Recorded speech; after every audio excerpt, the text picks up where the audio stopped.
Hello and welcome to the Poco Muse. My name is Quinn and I am going to be showing you around today. If you can see me, you can see that I am in a jail cell, and that's because I'm in the museum actually right now. The Porter County Museum is located on the Courthouse Square in Valparaiso, Indiana, and this tour is going to give you some insight into the long history of the Porter County Jail and the sheriff's residence. And of course, give insight into the history of this county and Northwest Indiana region. The Porter County Museum moved from the courthouse to the jail in 1973 and finally to the sheriff's residence in 1975 after the structures had been occupied by nearly all of the sheriffs and many of the criminals of Porter County since 1872. Normally, when entering the museum, you would be entering via the Indiana Avenue entrance into the front room of what was once the sheriff's home. There you would see me, or someone like me, who would talk your ear off at the slightest opening. Ha ha ha. But for this tour, I am going to meet you out front and we're going to walk around, take you through the jail entrance, which means we must walk around the building to the west entrance on Franklin Street. From the front, this is a two-story red brick home. With its simple shape and high arched windows, the structure is an example of a mid-19th century Italianate style structure. American Italianate houses were popular from the mid to late 19th century. Inspired by rural Italian villas and farmhouses, in Indiana, you will see many Italianate houses constructed of brick and clapboard with gable fronts and high windows. The sheriff's residence is no different. The brackets along the cornice is a hallmark of the style. And they may look like they are supporting the roof, but they are only decorative. The original front door took more of an inspiration from the federal style, with a fan light and side lights surrounding the main doorway. This allowed for natural light to fill into the center hallway. The windows of the house stretch from nearly floor to ceiling. And this is in order to provide as much light as possible and with the hopes of cooling down the building in the summer. In the days before electric lights and air conditioning, these were very necessary functions. But as we walk around to the side of the residence, you will begin to notice an imposing castle-like structure made from large white blocks of Joliet dolomite. From the side, the windows of this keep are tall and narrow and with bars running along its vertical length. And you realize that the things that you saw peeking out from behind the front of the home are in fact large towers. From this vantage, you can see what appears to be a large stone jail. And that's just what it is, a house with a jail built on the rear. In 1871, Franklin W. Hunt, a merchant and banker in early Valparaiso, sold the house and the empty lot of land behind it to the County Board of Commissioners. The jail section was designed by Chicago architect Rufus Rose, who also designed an early iteration of the Central School in the same year, and constructed the builders of Shade and Lemke for a total cost of $24,325. Shade and Lemke completed the jail in March of 1872, thereby allowing Sheriff Robert P. Jones and his wife Clarissa to move into the residence. From there on, until 1973, every sheriff and their family lived in the residence. That is all but Sheriff Seidel, who served as Porter County Sheriff from 1962 to 1966. Upon completion of the jail, the cornerstone was engraved and placed in the northwest corner of the jail. The cornerstone is quite hard to decipher in its current condition. You may be able to make out a few letters, and to my eye, it looks like there was at once at least 8 lines of text. But perhaps this is all for the best, at least in the eyes of the people who made it. The cornerstone laid in 1871, originally named, all right, get ready for a list of names, friends.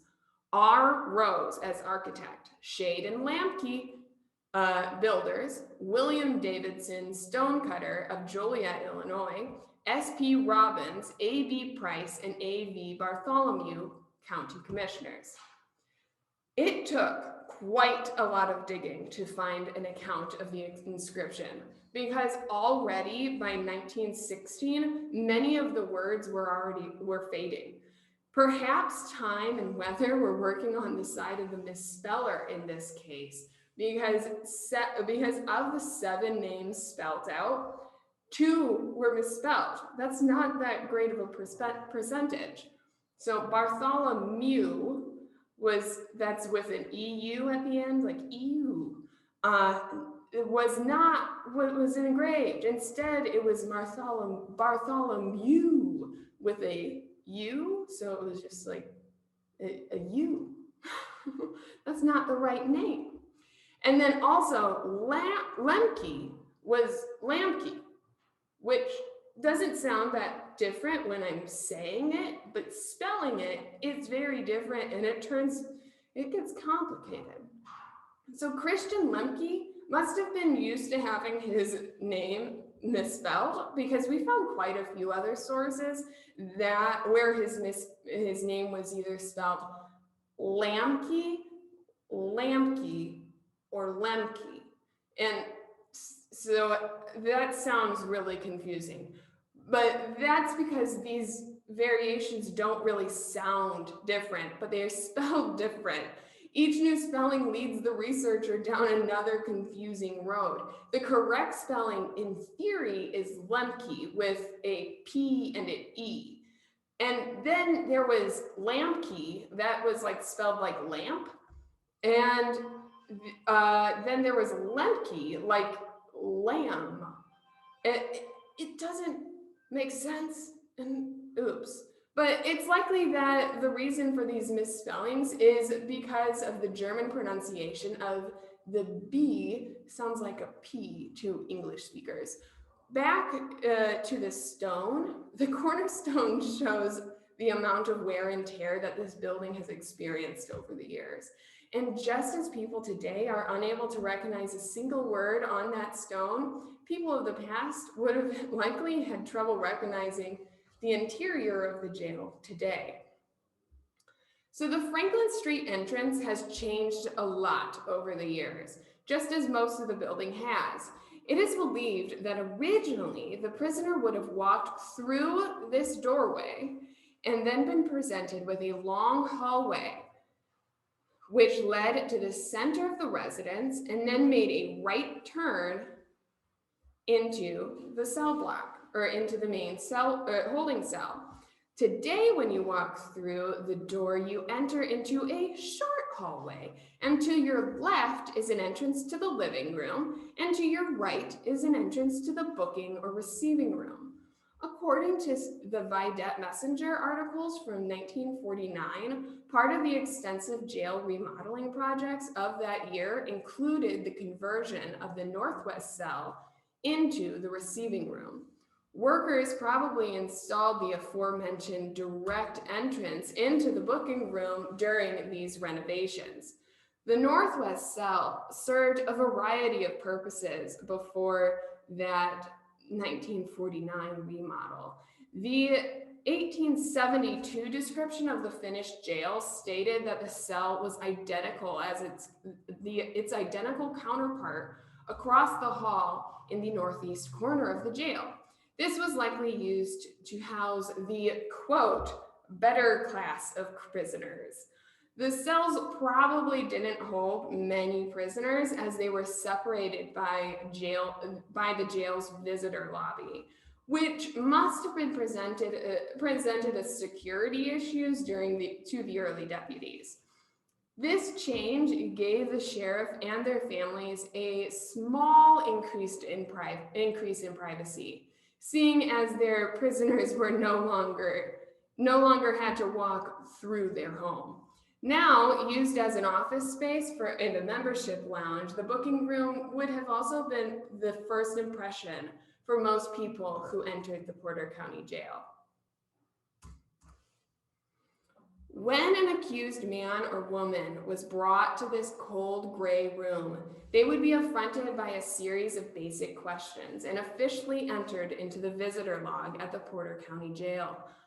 Unlike other points where the jail and the residents meet, the booking room does not have a door of steel bars separating the jail from the residents.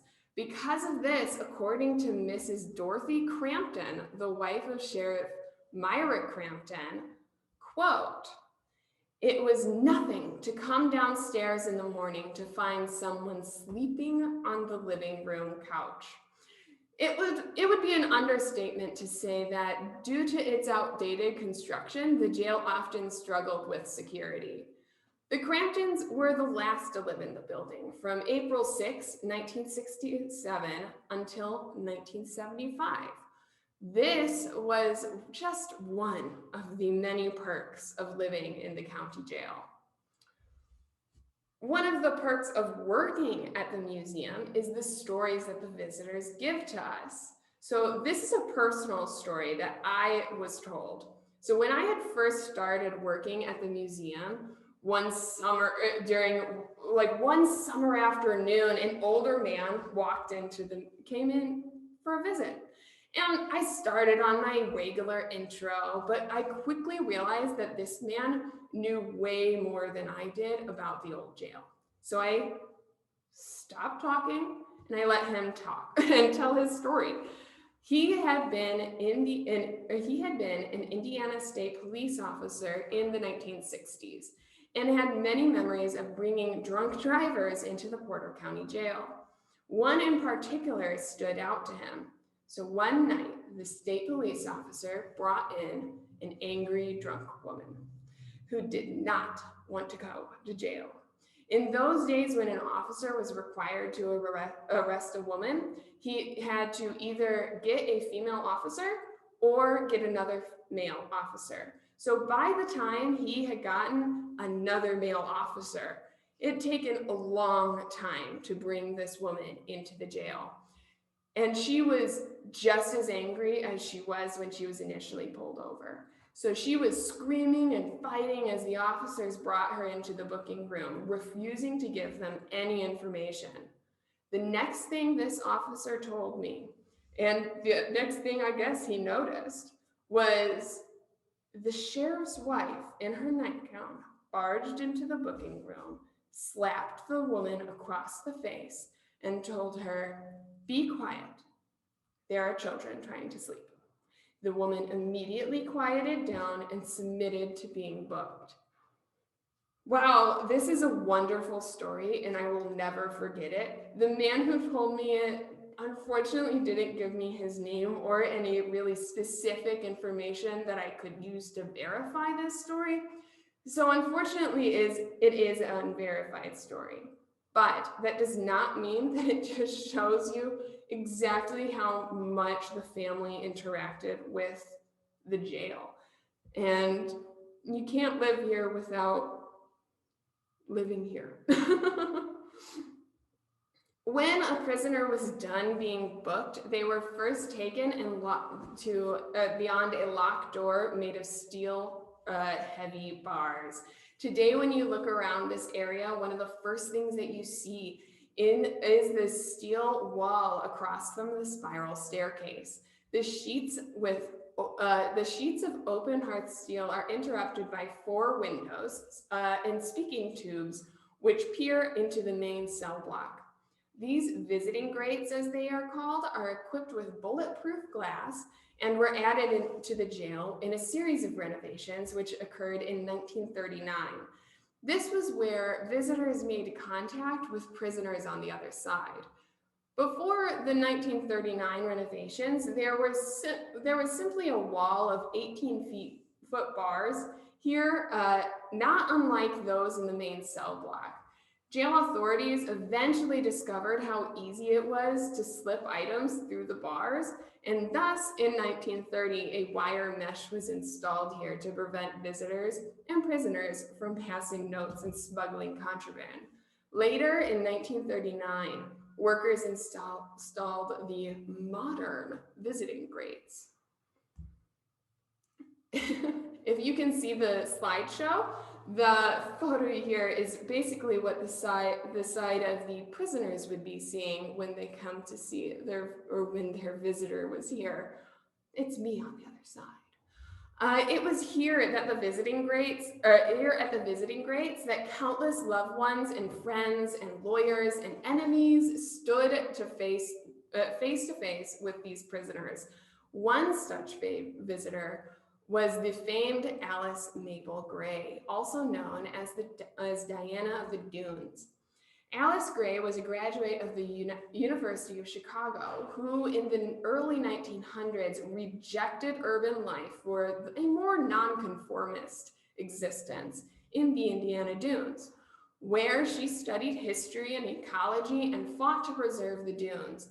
From 1915 to 1919, she lived alone in a shack that she named Driftwood, near the beach.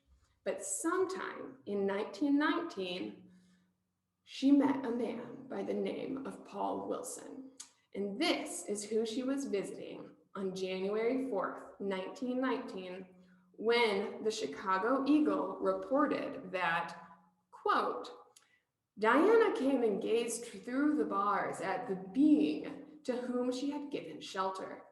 He hung his head and turned away. Diana came sorrowfully forth and wept. The man asked for shelter, and I had no idea he was paying for it by robbing my neighbors, she said. I took him in because he was cold and wet and hungry. Gray, referred to in this article as Diana, befriended the 6'5" shoeless Wilson when he came asking for shelter. Soon after, Diana's neighbors began to lose track of everyday items like butter, eggs, blankets, and even guns. And after a rainy night and another missing crate of eggs, a neighbor known as Fisherman Johnson tracked the thief to Gray's shack. There, he found Gray and Wilson, whose head, due to his height, was nearly in the rafters of the small shack. Wilson was a bit too big for Fish to handle on his own without using his gun, so he went and found Marshal Pillapaw of Chesterton, and a manhunt ensued. Eventually, the posse came upon Wilson as he slept under a tree and transported him back to the Porter County Jail, where he was held for 6 months. In July of 1920, some 7 months later, it was reported that Diana of the Dunes and a caveman, as one newspaper article referred to him, were to be married. And it was true. Gray and Wilson married. And at the time, Gray was reported saying, and this is a great quote, really the only reason I had to write it, my plans are not definite, excepting that I am going to marry Paul and I am never going to return to civilization. It is all froth. It needs a good jolt. What others say matters little as long as we enjoy the outdoor and primitive freedom we want. Paul and I. Oh, I just love it. So immediately behind the visiting grates is another remnants of those 1939 renovations. A metal spiral staircase winds up into the northwest corner of the jail. Originally, the jail was only a single story with bars reaching from the ground floor 18 feet to the ceiling. This presented a bit of an issue as there are 2 cells, one in each of the east and west turrets, whose doorways are some 10 feet above ground level.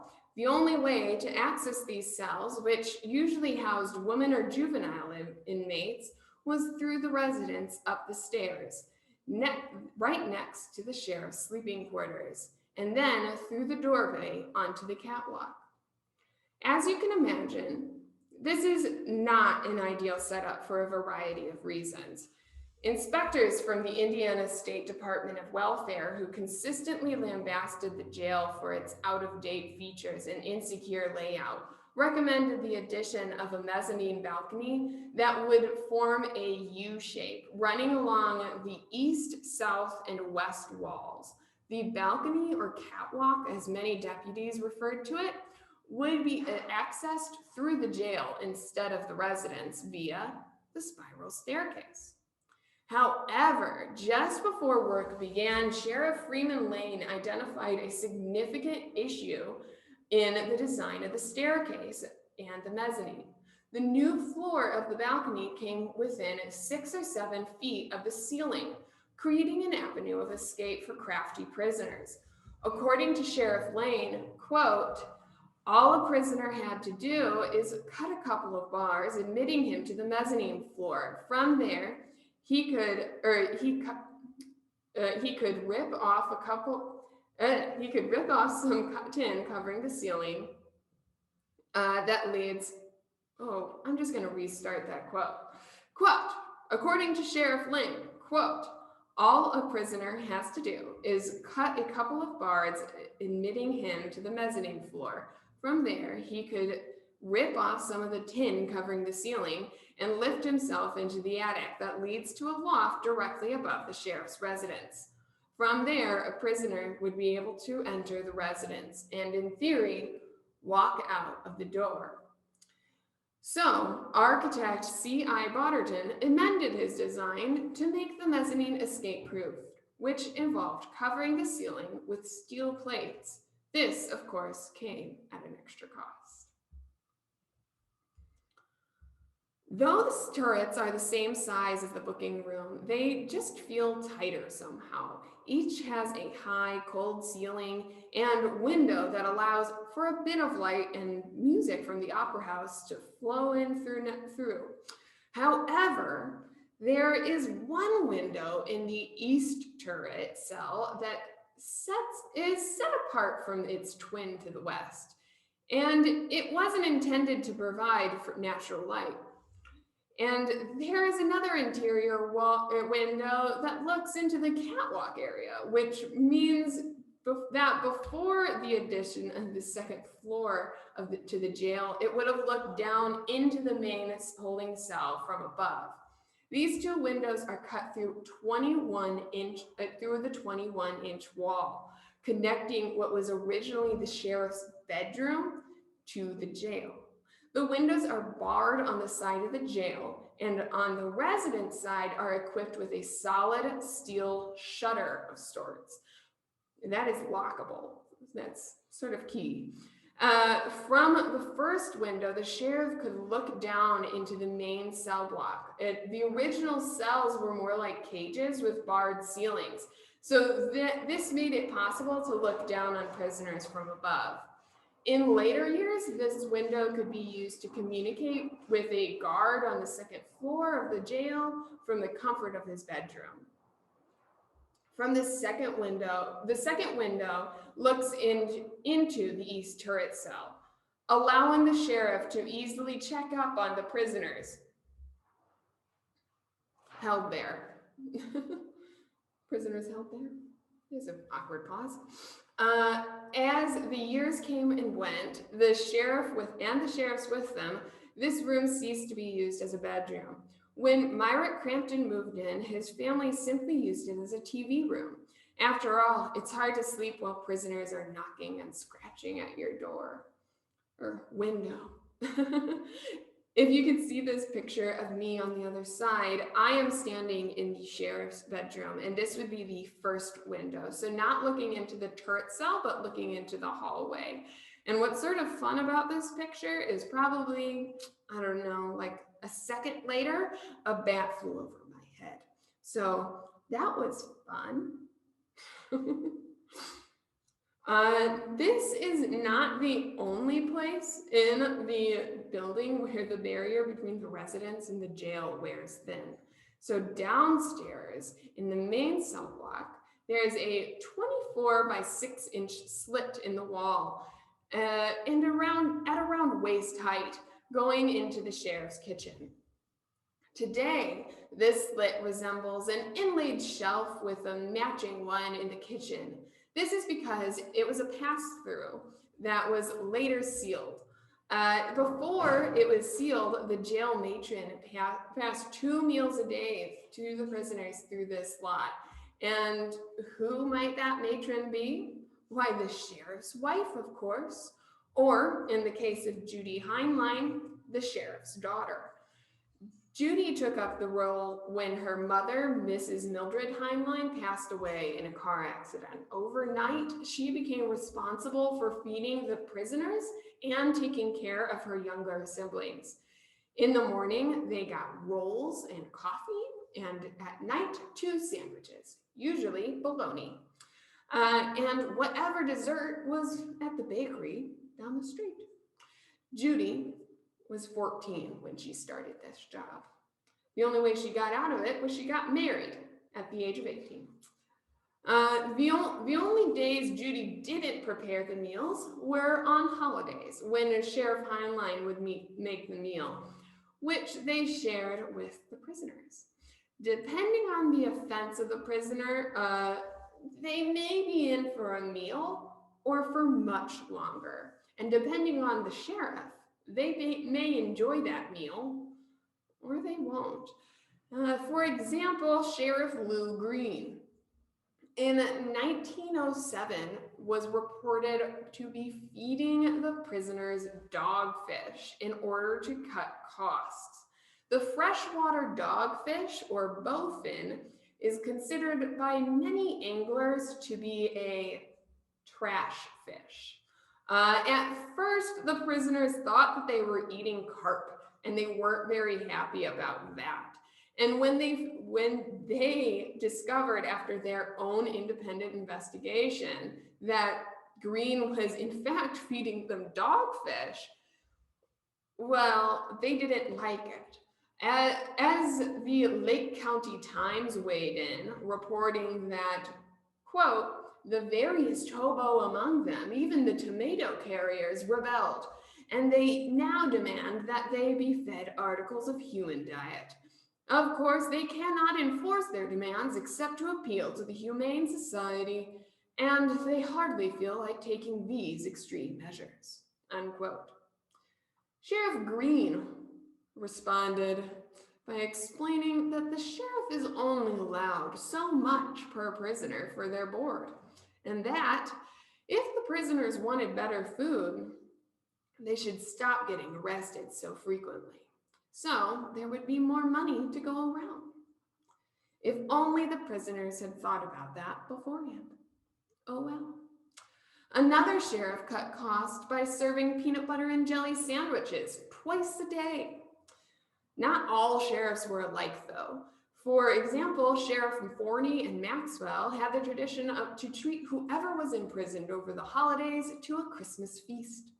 William Forney was sheriff from 1924 to 1928, and Bernie Maxwell followed him from 1928 to 1932. When Myrick Crampton became sheriff, his wife Dorothy came in ready to serve. With the help from her father, Ray Eschenbach, a former Chesterton restaurant owner, each prisoner got the minimum of 1 hot midday meal and soup and sandwiches in the evening. And each night, right before Dorothy went to bed, she would make a pot of coffee that she would then reheat in the morning and serve right away to the prisoners. Yum! After she served that pot, she would then make another for the deputies and the radio men and the clerks and, well, anyone else who happened to come in. The pot was very seldom unplugged. And the only constant guarantee to the grub at the Porter County Jail was that it could definitely be there, which was key. In some cases, some of the people that were locked up and booked into the jail for a meal and a lesson. Like in October of 1947, when 5 boys from Pontiac, Michigan were held overnight at the jail and were being pulled, after they had been pulled over by an officer who saw that they had only one headlight on their 1938 Plymouth. Upon further inspection, the officer realized that the boys had wired a flashlight to the rear of the vehicle to act as a tail light. And after a little more investigation, it was revealed that the car had faulty brakes and no spare tire. Of the boys, 4 were 16 and 1 was 17. They had a total of $1.68 between them. Yet, after enjoying the warmth and food of the Porter County Jail, they were said to be in high spirits. The boys began preparing to head on their way to California, though only after they had gotten jobs in Valparaiso to pay for the repairs to their car. It should also be noted that the police did alert their parents that their sons had been taken into custody, though not arrested, and that the boys were free to go the following morning, allowing, that is, that they kept their words and got jobs in Valpo in order to pay to repair their car. They were free to continue westward to California. The residents of the Porter County Jail were a varied bunch. So there were bootleggers, addicts, gamblers, fraudsters, absent husbands, fathers, wives, and mothers, runaway kids, murderers, and even a few who hadn't even committed a crime. In these rare incidences, hard word all of a sudden. In these rare incidences, people ended up in the jail not because of any crime that they might have committed, but because of their own safety. Here in the main cell block, there are radiators along the edge of the cell walls. It was in front of one of these radiators where on the snowy night of November 17th, 1927, a group of deputies laid a hypothermic Hammond hunter to thaw out.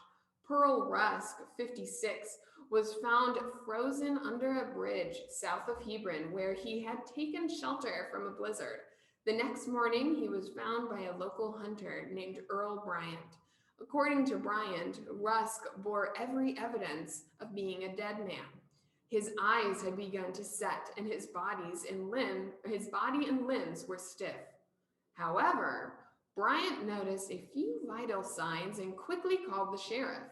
Sheriff Forney and Deputy Sheriff Maxwell were then dispatched to the scene. They bundled up the frozen man and brought him back to the jail to thaw out. Rusk was then wrapped in blankets and placed in close to one of the jail radiators. A few prisoners gathered around the frozen hunter to look after him.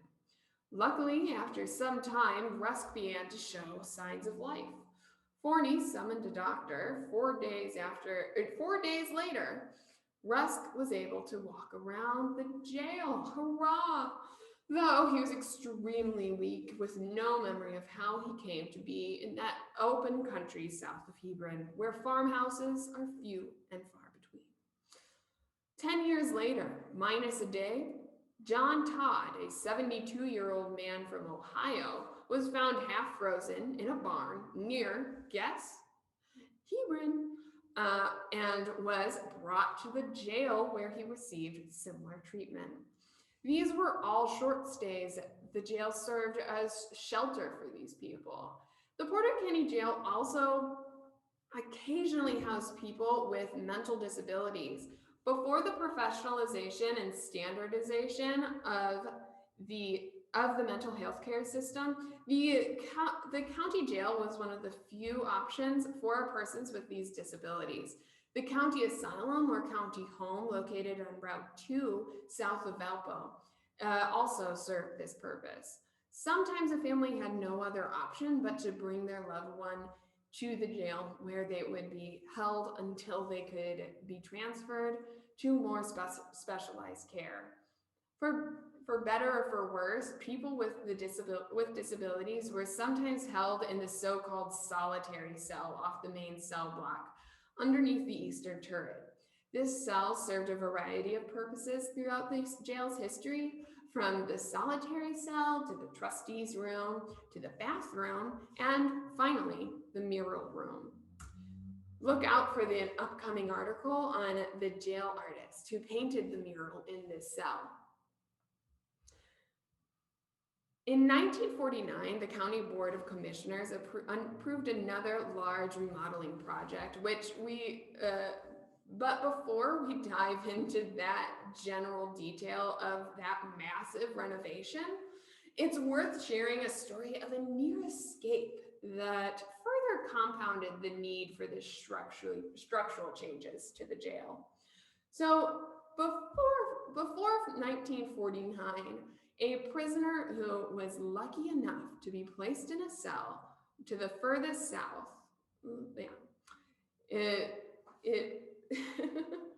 the prisoner lucky enough to be placed in the cell furthest south of the jail, was only a short way to freedom. All they had to do was scrape through the mortar between the stones, and boom, if they were able to dislodge one of the large stones and thereby create a pathway to freedom. But if you look at the building today, you will see that that method of escape is no longer possible. And that is thanks to a very creepy hallway.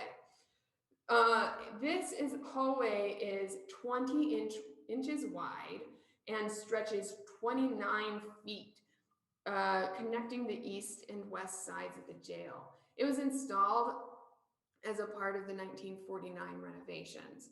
This hallway makes it so that an escape-minded prisoner would have to cut through a thick sheet of steel in order to access more workable mortar and stone. And even if they got through that stone, they would have to get through another layer of stone.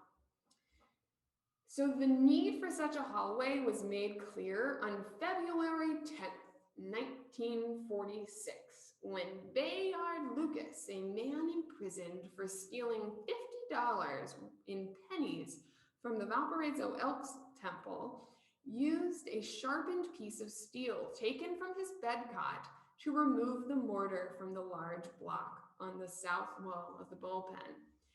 He turned on the bullpen faucet to cover up the sound of his scraping. Julius Bornhold, who lived across the alleyway from the jail, discovered his escape attempt when he heard a scraping sound coming from the jail. He brought it to the attention of Sheriff Borg, who immediately started an investigation. After discovering Lucas in his cell covered in a white dust, it was abundantly clear that he had been trying to make a getaway. Now, back to those renovations. So Lucas's escape attempt was hardly the only such incidents that reveal the need for the jail remodel. The inspectors of the Indiana State Department of Welfare seemingly every year lambasted the jail for its inadequate security, its inability to separate prisoners along the lines of age, sex, and mental health, and its general unsanitary nature. Though that is not to say they blamed these conditions on the sheriff and deputies, who they generally seemed to hold in high regard. Rather, according to the state inspectors, the jail authorities were unable to properly house inmates due to the constraints of the outdated structure itself.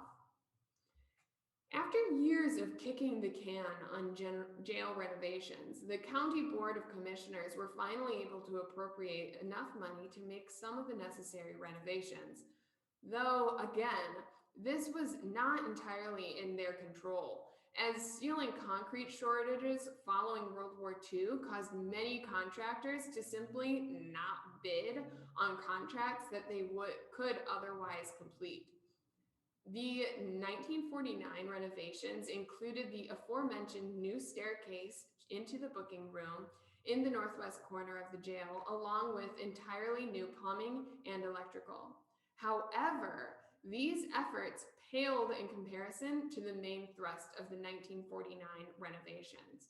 That is, in addition to the entirely new concrete floor, making the jail a two-story structure, and the manufacture and installation of completely new steel for the cell blocks. The only company the commissioners could find to complete this project for their price was the Decatur Iron and Steel Works Company of Alabama. Fred Slather, a contractor from Hammond, handled the concrete work. These new cells, complete with concrete barriers, allowed prisoners to a greater privacy and ventilation.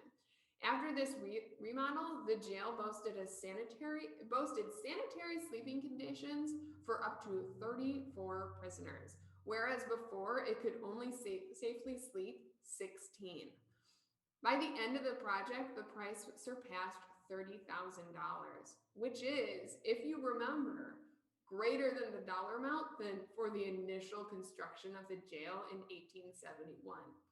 Though, of course, this isn't counting inflation.